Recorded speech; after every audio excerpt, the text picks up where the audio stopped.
So the hardest part about being an avoider is talking about it.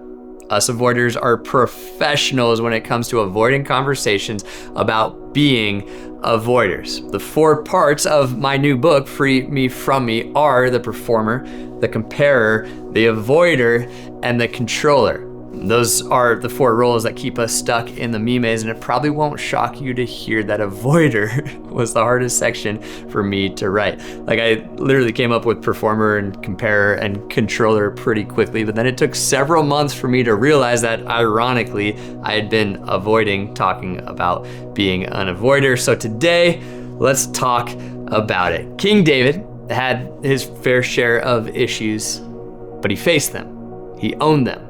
He was called a man after God's own heart, probably partly because he prayed this terrifying prayer. Search me, God. Know my heart. Like, God, I don't want to avoid anything. I want you to have full access to my heart.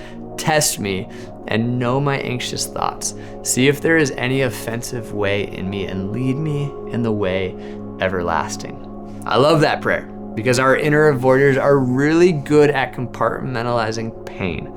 And that skill can be very useful. However, it can also be tempting to sweep stuff under the rug while it quietly destroys your peace.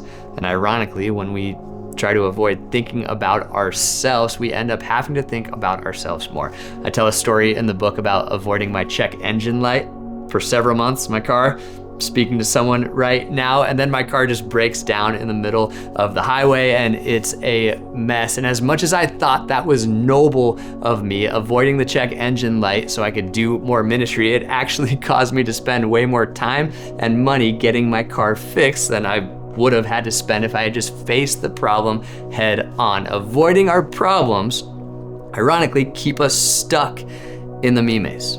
Okay, to the person who has been rolling their eyes at all of this content so far, like thinking the reason we're stuck in the me maze is because we keep talking about how we're stuck in the me maze, I get it. Trust me, I get it. You and I have a lot in common, but part 3 of the book has actually become my favorite part of the book.